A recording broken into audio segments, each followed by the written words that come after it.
नागपुर के रवि भवन में रामदास अठावले द्वारा press conference का आयोजन किया गया। इस दौरान उन्होंने आगामी महाराष्ट्र चुनाव के लिए 12 सीटों की मांग की। रामदास अठावले का कहना है कि उनकी पार्टी को इन सीटों पर चुनाव लड़ने का मौका मिलना चाहिए ताकि वे राज्य की जनता की सेवा कर सके। 13 वर्ष मंत्री बनण्याची संधी मला मिळालेली आहे आणि मंत्री झाल्यानंतर पहिल्यांदाच नागपूर सारख्या एका अत्यंत महत्त्वाच्या शहरामध्ये बाबासाहेब आंबेडकरांनी ज्या शहरामध्ये बौद्ध धम्म दीक्षा घेतली ते शहर नागपूर शहर आहे। रिपब्लिकन पार्टी ऑफ इंडियाची स्थापना ज्या शहरामध्ये झाली ते शहर नागपूर शहर आहे आणि मला पॅंथरच्या मूवमेंट पासून नागपूर आणि विदर्भाने फार मोठी साथ दिलेली आहे। आमची मूवमेंट सर्व विदर्भाच्या कानाकोपऱ्यामध्ये होती, गावागावामध्ये आपल्या पॅंथरच्या छावण्या होत्या। आता आहे एक तर आता ज्या सरकारमध्ये मी आहे ते सरकार 5 वर्ष चालणारं सरकार आहे। हे सरकार पडेल अशा पद्धतीची अफवा पसरवण्यात येत आहे आणि नितीश कुमार आणि चंद्रबाबू नायडू हे आमच्या सोबत आहेत आणि उद्या ते आमच्या सोबत राहणार आहेत। त्यामुळे सरकार पडण्याचा काही प्रश्न अजिबात येत नाही।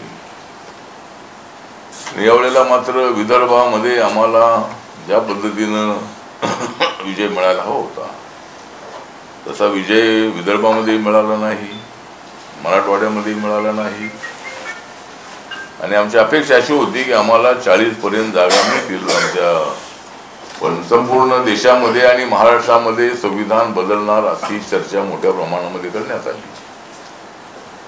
आंबेडकराईट लोकांची संख्या देशाच्या अनेक राज्यामध्ये सर्वच राज्यामध्ये आहे, पण महाराष्ट्रातला जो आंबेडकरवादी आहे तो अत्यंत सक्षम आंबेडकरवादी आहे। तर आता एक तर आता येणाऱ्या विधानसभेच्या निवडणुकीमध्ये रिपब्लिकन पक्षाचं म्हणणं असं आहे की रिपब्लिकन पक्षाला एक 10-12 जागा द्याव्या। दलित मतं जी आहेत, आंबेडकरी मतं जी आहेत ती मतं जरी थोडी फुटी काही गटागटामध्ये असली तरी माझ्या पक्षासोबत मतदारांची संख्या मोठी आहे।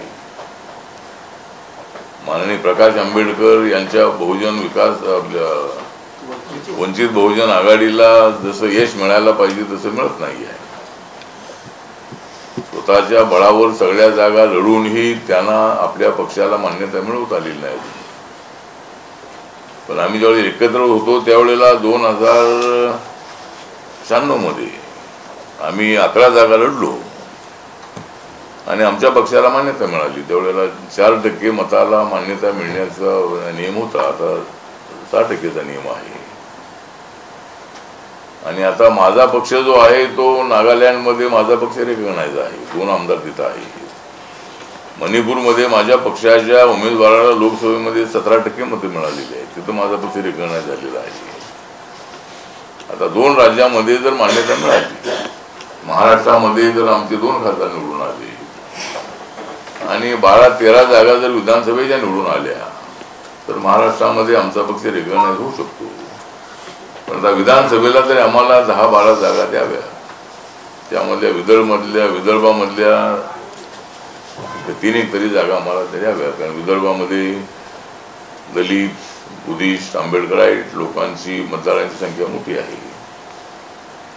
त्यामुळं विदर्भामध्ये आम्ही आता उत्तर नागपूर आहे किंवा उमरेड आहे, त्यानंतर आपला उमरखेड आहे यवतमाळ जिल्ह्यामधला, वाशिम जिल्ह्यामध्ये वाशिम आहे, असे 3-4 जागा आम्ही मागतो आणि महाराष्ट्रामध्ये आम्ही 18 जागांची यादी तयार केलेली आहे आणि ती चंद्रकांत बावनकुळे आणि देवेंद्र फडणवीस, मुख्यमंत्री एकनाथ शिंदेजी आणि अजितदादा पवार यांना आमची यादी या 2-3 दिवसात आम्ही देणार आहोत आणि त्याच्यात एक आम्हाला 10-12 जागा द्याव्यात आमची मागणी आहे। आणि आम्हाला बीजेपीच्या कोट्यामध्ये समजू नये, बीजेपीच्या कोट्यात जर आम्ही आहोत पण 3 पक्षाने आम्हाला 4-4 जागा द्याव्या।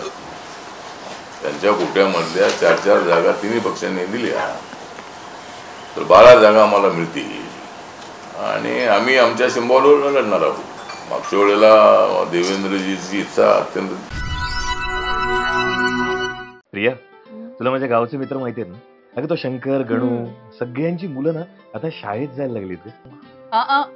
त्या नीमा काकू आहेत ना, त्यांचा राजू हा तुझा प्लॅन सक्सेसफुल होऊ देईल असं मला नाही वाटत. एक मिनिट, म्हणजे तू राजूच्या मुलीबद्दल बोलतोस हो हो, का? तिच्याच बद्दल बोलतो. त्याचं असं म्हणणं आहे की मी घरचं बघू का मुलीच्या शिक्षणाचं बघू. अगं वेडा आहे का तू?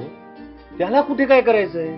मुलीच्या शिक्षणासाठी मुलगी अगदी 18 वर्षांची होईपर्यंत महाराष्ट्र शासनाच्या लेक लाडकी योजनेमार्फत टप्प्याटप्प्याने शिक्षणासाठी पैसे दिले जाणार आहेत. अरे वा. आता हे ऐकल्यानंतर ना तो राजूच काय नीमा काकू पण नाव घालते की नाही बघ शाळेत. चला, म्हणजे एकही मुलगी शिक्षणापासून वंचित राहता कामा नये हा तुझा संकल्प तू पूर्ण करणारच. राज्यातील प्रत्येक सुज्ञ नागरिकांनी असा संकल्प केला तर शाळाबाह्य मुलींची संख्या शून्यावर आणता येईल. लाडक्या लेकीच्या पंखांना बळ हीच आहे महाराष्ट्र सरकारची तळमळ. राजू दादाला मुलगी झाली, राजू दादाला. मी तुला बोलले होते ना मुलगी होणार म्हणून. तू बोलली होती बर का. आता मी तुला 5,000 रुपये देणार आहे. मी पहिली शाळेत घातलं की 6,000 रुपये. आणि हो, जेव्हा ती 6वीत जाईल ना तेव्हा 7,000 रुपये आणि 11वीत जाईल तेव्हा 8,000 रुपये मी तिला देणार आहे. एवढंच नाही, ती 18 वर्षाची झाली की 75,000 रुपये द्यायला मी तयार आहे. एवढे पैसे? आता तुम्ही सगळे मिळून माझी चेष्टा करताय ना? नाही रे दादा, तुला फक्त जवळपासच्या अंगणवाडीमध्ये जाऊन लेक लाडकी योजनेमध्ये तुझ्या मुलीच्या नावाची नोंदणी करायची. एवढंच करायचं होय. धन्यवाद बर का माझ्या लेकींना. या लहान मुलींप्रमाणेच आपल्या जवळच्या गरजू लोकांना लेक लाडकी योजनेची माहिती देऊयात आणि आपल्या लेकींचे उज्ज्वल भवितव्य घडवण्यासाठी हातभार लावूया. लाडक्या लेकीच्या पंखांना बळ हीच आहे